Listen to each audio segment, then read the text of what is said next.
Okay, let's put opinions aside. Let's put critiques aside, and let's talk about the facts about Elijah Moore. What do we know? What are the facts?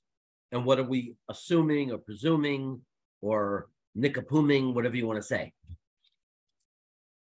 We know that last week, Elijah Moore got upset at practice and apparently had a big tuffle, supposedly with Mike LaFleur. I don't know if that's fact or not, but we can all agree something bad happened. Bad enough, it was enough of an escalation that the team thought it best, the coach, Saleh thought it best for him to go home and spend the rest of the day with his family and return to the facility the next day. Facts. Upon getting home, Elijah Moore told, obviously we believe, we have to assume, because he would have fired him if he didn't, had his agent request a trade. I mean, I think we can call that a fact, right? I don't think anybody would argue that Elijah Moore, the agent, went behind his back or did something like that. It was very, it's very common sense that happened. The agent says, comes out and says Elijah Moore demands a trade. Okay. This is what's not fact, what we don't know up to this point. We don't know why. We don't. We're assuming it's about targets. But how do we know that? Is there any source that was there that's saying that specifically? Now, it's kind of common sense. It's right after a game or two games where he's not being utilized. The only target he had was called back on a penalty, so he statistically had 0 targets. Cimini loves to say 0 targets, even though he had a target. It was called back on a penalty. But he was pretty much running deep routes the whole game, and it's pretty clear from anybody from a coaching perspective that was a decoy. He was being used as a decoy, even if he wasn't. The fact is, he wasn't being utilized. We know that, and we can assume that that's why he was upset. But we right away went away to money. He cares about his contracts. He's got to get paid, blah, blah, blah, blah, blah, blah, blah. I didn't see any tweet from him directly saying that. It's possible that he's simply upset because he worked his whole life. He believed he's going to be a star. I worked so hard for this. Here I am. I believe I have this bigger plan, right? He's very religious. God has this bigger plan. And he believes with all his heart that he's going to be a superstar. And he doesn't feel it's going that way. He's watching other people get the responsibility to help the team win, and he feels that he's not, and he feels that he's open. And there are some statistics that show in many of the games, he is the most open receiver and yet doesn't get as many targets. Not that he didn't get enough targets or any targets at all, 106. I've said that many times. That's a fact too. But we're not 100%. It's not a fact on why he got upset. It's not a fact whether or not it's a mental issue or not. That's not a fact. It's only speculation.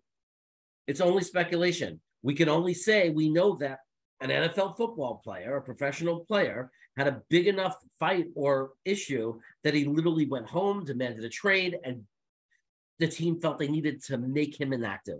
These are the facts, right? Then coach doesn't say much. We win the game.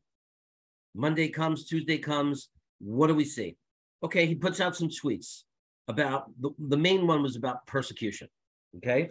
So right away, we assume, the fact is he put out this tweet. It's not a fact what he meant by it and who he feels is persecuting him. It could be us, especially if he had that burner account, by the way, which is not a fact. It's an accusation. It's something that looks suspicious, but it's not a fact. He hasn't been officially caught with factual evidence, but it is possible that he feels attacked by us because we don't know the facts. We made assumptions about what happened last week. I'm not saying they're unfounded assumptions. I'm not saying they're out of this world or and not okay for us to have been upset, but I'm just saying we don't know factually what he's responding to when he says he's being persecuted. The other thing that we see is on video, him doing a little dab kind of thing with Mike LaFleur, which, looked friendly, looked real. They slapped each other 5, gave each other kind of half a lean-in hug. Okay. So we're not talking about a situation that's so fiery he won't even look at the coach. And then we see video clips of him at practice playing. You see him running routes and practicing. working hard, full speed.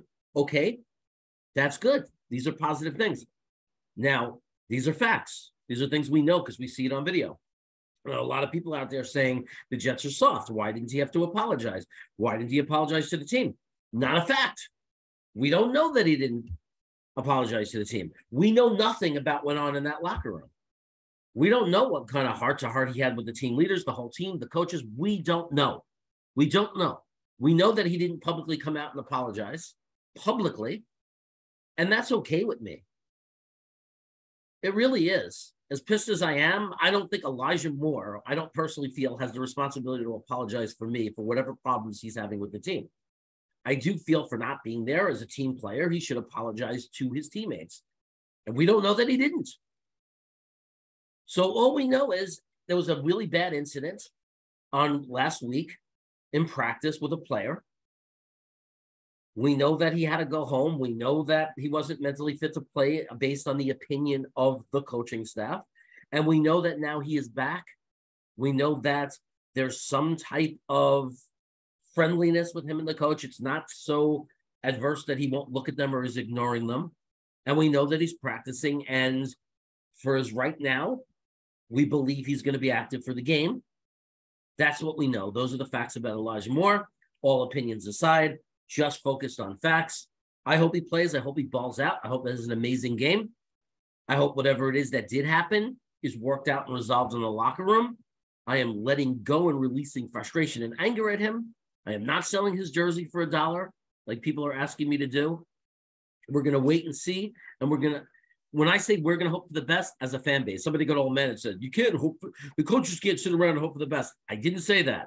We're going to hope for the best because there's nothing we could do except hope for the best, because that's what fans can do, right? We could sit there and hope for the best. Anyway, I hope he doesn't get booed. I hope people don't, because we don't want him in a bad mental state. Don't try to provoke him. Let's let the kid come out and play and earn it on the field. And that's all I have to say about that. Hit that little round bald guy's head. Just subscribe if you like the content. Like the video, please. There's other videos. You can hit that little video and watch another video. But if you like the content, support the channel. I appreciate it. Jets Chaos signing off.